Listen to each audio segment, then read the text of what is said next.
मुलांनो, सुस्वागतम. संगीता भालसिंग या माझ्या यूट्यूब चॅनलवर तुम्हा सर्वांचे हार्दिक स्वागत. राज्यशास्त्र इयत्ता 11वी हा विषय अभ्यासाला घेतला आहे. विभाग क्रमांक 4 आंतरराष्ट्रीय संबंध या विभागाची प्रस्तावना आपण पाहूया. याचा अर्थ या विभागामध्ये आपण कोणती 2 प्रकरणं अभ्यासणार आहोत आणि त्याबद्दल प्रस्तावना किंवा माहिती पाहूया आपण. विभाग क्रमांक 4. तुम्ही वर्तमानपत्रात वाचले असेल की भारताचे प्रधानमंत्री अमेरिकेच्या राष्ट्राध्यक्षांची अथवा रशियाच्या अध्यक्षांची भेट घेत आहेत. म्हणजे एक प्रधानमंत्री दुसरे देशाचे राष्ट्राध्यक्ष असतील किंवा पंतप्रधान असतील त्यांची भेट घेत आहेत असं तुम्ही टी व्हीवर पाहिलं असेल किंवा वर्तमानपत्रात वाचलं असेल. परदेशी उच्चपदस्थांच्या भारत भेटीबद्दल देखील बातमी वाचली असेल आणि परदेशात जाऊन उच्चपदस्थ व्यक्ती आहेत त्या एकमेकांची भेट घेत आहेत याबद्दलही तुम्ही बातमी वाचलेल्या असतील. हे म्हणजे आंतरराष्ट्रीय संबंध, म्हणजे एका देशाचे दुसऱ्या देशाशी असणारे संबंध. परंतु या सर्व दूरवर घडणाऱ्या गोष्टी वाटतात. तुम्हाला वाटतं की आपला त्याच्याशी काय संबंध, फार दूरवर वाटतात. तुम्हाला असेही वाटेल की या सगळ्यांचा तुमच्या वैयक्तिक जीवनाशी काही संबंध नाही. तुमच्या वैयक्तिक जीवनाशी काही संबंध नाही असं वाटेल. काय करायचं आपल्याला? पण परत एकदा विचार करा, संबंध नाही असं म्हणता येत नाही, तर आपण या देशाचे नागरिक आहोत. जेव्हा जेव्हा भारतातील पेट्रोल आणि डिझेलच्या किमतीत वाढ होते तेव्हा तुम्हाला प्रश्न पडतो की पेट्रोलची किंमत का वाढते. हा प्रश्न पडत असेल की नाही मुलांना तुम्हाला, की पेट्रोलच्या किंवा इंधनाच्या किमती दिवसेंदिवस वाढत आहे, तशी किंमत का वाढते. वर्तमानपत्रे तुम्हाला सांगतील की पश्चिम आशिया भागातील तणाव हे त्याचे कारण आहे. तणाव याचा अर्थ त्या भागामध्ये युद्धजन्य परिस्थिती निर्माण झाली किंवा काहीतरी वाद निर्माण झालेले आहेत. त्या जिथे इंधन मिळतं आहे किंवा कच्चं पेट्रोल मिळतं आहे त्याला क्रूड ऑइल म्हणतात, तिथे देशामध्ये काहीतरी प्रॉब्लेम झालेला आहे. आपण पेट्रोलियम पदार्थ आयात करतो आणि भारताकडे पेट्रोलियम पदार्थ नाही आहेत तर दुसऱ्या देशाकडून आयात करावे लागतात. ते अरब राष्ट्रांच्याकडून विशेषतः आयात केले जातात भारतात. आणि ज्या भागात उत्पादन केले जाते, ज्या भागात ते पेट्रोलियम पदार्थ उत्पादन होते तिथे त्या भागात संघर्ष सुरू असतील तर त्याचा परिणाम पुरवठ्यावर होतो. कारण ते पेट्रोलियम किंवा जो पदार्थ आहे तो आपल्यापर्यंत पोहोचू शकत नाही. परिणामतः पेट्रोलची किंमत वाढते. मग वस्तू मिळत नाही आहे म्हणजे वस्तूची किंमत वाढते. कदाचित काश्मीर सीमेवर तुमच्या ओळखीतील भारतीय लष्करातील जवानाने त्याचे प्राण पणाला लावले असतील आणि काश्मीरच्या सीमेवर नेहमी वादग्रस्त परिस्थिती निर्माण असते, संघर्षजन्य परिस्थिती निर्माण होत असते. भारतीय लष्करातील जवान तुमचे कोणी ओळखीचे असतील तर त्यांच्या माध्यमातून तुम्हाला माहिती मिळत असतील.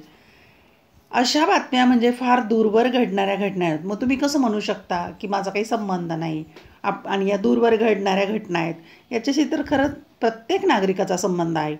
यांचा तुमच्या दैनंदिन जीवनाशी संबंध आहे. हा सर्व आंतरराष्ट्रीय संबंधाचा भाग आहे. म्हणजेच ही जी सगळी उदाहरणं पाहिली ही ज्या आहेत ती आंतरराष्ट्रीय संबंधाची. आता आपण आंतरराष्ट्रीय संदर्भात इतिहास आणि भूगोल पाहूया. आंतरराष्ट्रीय संबंध समजून घेण्यासाठी इतिहास आणि भूगोल महत्त्वाचे आहेत. हे जर समजून घ्यायचं असेल तर इतिहासही माहिती पाहिजे आणि भूगोलही माहिती पाहिजे. जगाच्या नकाशाकडे पहा. जगाचा नकाशा तुम्हाला देशांची भौगोलिक स्थाने दाखवेल की कोणता देश कुठे आहे, कोणत्या खंडात कोणते देश आहेत, तिथे कुठले पदार्थ नैसर्गिकरित्या मिळतात किंवा कोणत्या वस्तूचं उत्पादन होतं याची माहिती मिळेल तुम्हाला. ही माहिती असली पाहिजे. जगाच्या नकाशावर भारत कुठे आहे आणि त्याची शेजारील राष्ट्रे कोणती आहेत याची माहिती तुम्हाला नकाशाद्वारे मिळेल. भूगोलात तुम्ही अभ्यासलं पाहिजे की भारताचं स्थान कुठे आहे आणि शेजारी आपले कोणती राष्ट्र आहेत. तसेच तुम्हाला युरोपात देश कोणते आहेत, अमेरिका, चीन, रशिया यांची भौगोलिक स्थाने देखील समजतील. म्हणजे कोणता देश कुठे आहे भौगोलिकदृष्ट्या ते स्थान समजावून घ्या. आणि इतिहास समजून घ्यायचा म्हणजे काय? इतिहास म्हणजे केवळ घटनांचा गणनाक्रम नाही, म्हणजे कोणत्या काळात काय घटना झाली एवढंच नव्हे, तर इतिहास आपल्याला जगात विविध ठिकाणी घडलेल्या घटना समजून घ्यायला मदत करतो की कोणत्या काळामध्ये कोणत्या घटना घडल्या आणि त्याचा काय परिणाम झालेला होता या याची माहिती आपल्याला इतिहासातून मिळते. युद्ध, राजनय, तह, करार इत्यादींचा अभ्यास म्हणजे देखील इतिहास. जागतिक पातळीवर युद्ध झालेले किंवा तह झालेले, एकमेकांशी देशांचे करार झालेले, यातून आपल्याला इतिहास समजतो. हे सर्व आंतरराष्ट्रीय संबंधाचा भाग आहे आणि हा सुद्धा आंतरराष्ट्रीय संबंधाचाच भाग आहे. आता पाहूया आपण आंतरराष्ट्रीय संबंधाचा आशय, अर्थ किंवा सार किंवा आशय. आंतरराष्ट्रीय संबंध स्वतंत्र विषय म्हणून केव्हापासून अभ्यासला गेला, की आंतरराष्ट्रीय संबंध हा एक स्वतंत्र विषयच आहे. आणि मग तशा अभ्यासाला केव्हा सुरुवात झाली? पहिल्या जागतिक महायुद्धाने खूप मोठ्या प्रमाणावर विध्वंस पाहिला. 1939च्या दरम्यान झालेलं पहिलं महायुद्ध खूप मोठ्या प्रमाणावर विध्वंस झाला. भविष्यकालीन संघर्ष टाळायची आवश्यकता निर्माण झाली आहे याची जाणीव लोकांना वाटू लागली. आणि जे युद्ध होतं ते दोन्हीही पक्षाची हानी होत असते, की जे जिंकलेले राष्ट्र आहेत त्यांचा फायदा होतो आणि हारलेले राष्ट्र आहे त्यांचा तोटा होतो असं नव्हे, तर विध्वंस सर्वच राष्ट्रांचा होतो जे संबंधित आहेत.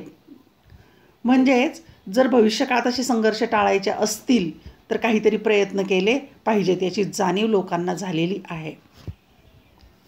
युद्धात मृत्युमुखी पडलेल्या सैनिकांच्या स्मरणार्थ युनिव्हर्सिटी कॉलेज ऑफ वेल्स हे जे आहे सध्याचं ॲब्रिस्टिथवर्थ युनिव्हर्सिटी युनायटेड किंगडममध्ये आहे.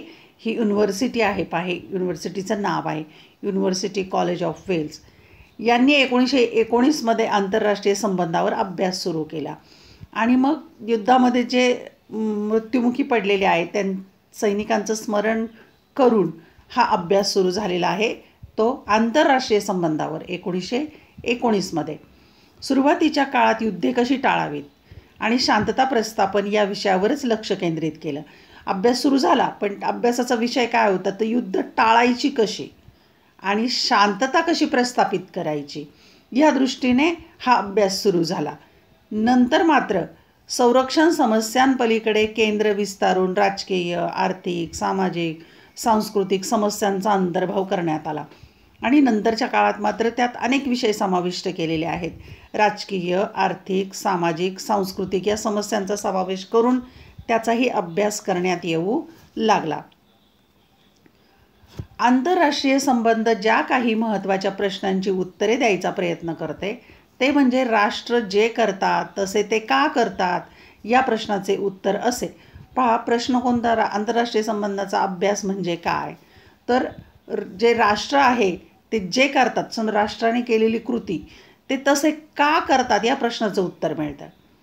की देश त्यांच्या हितसंबंधाची जपणूक होईल असे निर्णय घेतात. देश कोणताही असो, प्रत्येक देश आपला फायदा पाहणार, आपला स्वार्थ पाहणार, स्वतःचे हितसंबंध, आपला फायदा होईल असा निर्णय घेत असतात. ते त्यांच्या राष्ट्रीय हिताची जपणूक करतात, आपल्या देशाचं हित पाहतात. ते देशाचे परराष्ट्रीय धोरण त्यांच्या राष्ट्रीय हितसंबंधावर अवलंबून असते. मग परराष्ट्रीय धोरण दुसऱ्या देशाबरोबर कसं वागायचं, कसं वर्तन करायचं, कसा व्यवहार करायचा हे कशावर अवलंबून राहील तर आपल्या देशाचं हित, राष्ट्रीय हित यावर अवलंबून असतं. जसं आपण शेजाऱ्याशी संबंध ठेवतो आपल्या फायद्यासाठी, आपला फायदा कसा होईल अशा पद्धतीने आपण शेजाऱ्यांशी संबंध ठेवतो, त्याचप्रमाणे राष्ट्रांचं उदाहरण घेता येईल. या विभागात दुसरे महायुद्ध संपल्यानंतरच्या काळातील काही महत्त्वाच्या घटनांचे सर्वेक्षण पाहायला मिळेल. मग आता या दुसऱ्या विभागामध्ये 2 प्रकरणं अभ्यासायची. त्यात काय अभ्यासणार तर दुसरं महायुद्ध जे संपलं 40-45च्या दरम्यानचं, त्यानंतर काय काय घटना घडल्या त्याचा अभ्यास करणार. दुसऱ्या महायुद्धापासून देशांची धोरणे समजून घेण्याचा हेतू यामागे. नंतर देश कसे वागायला लागले, कसं धोरण त्यांनी आखलेलं आहे प्रत्येक देशांनी, त्याचा अभ्यास आपण इथे करणार आहोत. दुसऱ्या महायुद्धानंतर देशांची धोरणं समजून घ्यायची. यात आपण शीतयुद्धाचा काळ, अमेरिका आणि रशियामध्ये असणारं आणि अलिप्ततावाद, भारतासारखं राष्ट्र या दोन्हीही गटामध्ये न थांबता हा तिसरा गट निर्माण झाला, अलिप्ततावाद, अलिप्त राहणं युद्धापासून आणि संघर्षापासून, यासारख्या संकल्पना समजून घेणार आहोत. यात संयुक्त राष्ट्रांच्या भूमिकेवर देखील प्रकाश टाकला जाईल. संयुक्त राष्ट्र संघटना की दुसऱ्या महायुद्धानंतर जगात शांतता नांदावी म्हणून स्थापन झालेली संघटना, युनो म्हणतात त्याला, संयुक्त राष्ट्रसंघ, त्याची माहिती आपल्याला होईल. या भागातील 2 प्रकरणे खालीलप्रमाणे. आता 2 प्रकरणं या भागात अभ्यासायची आहेत. प्रकरण 9 आहे 1945 नंतरचे जग आणि भाग 1 आहे हा. या प्रकरणात दुसऱ्या महायुद्धाच्या समाप्तीपासून ते 1959 पर्यंतच्या घटनांचा समावेश आहे.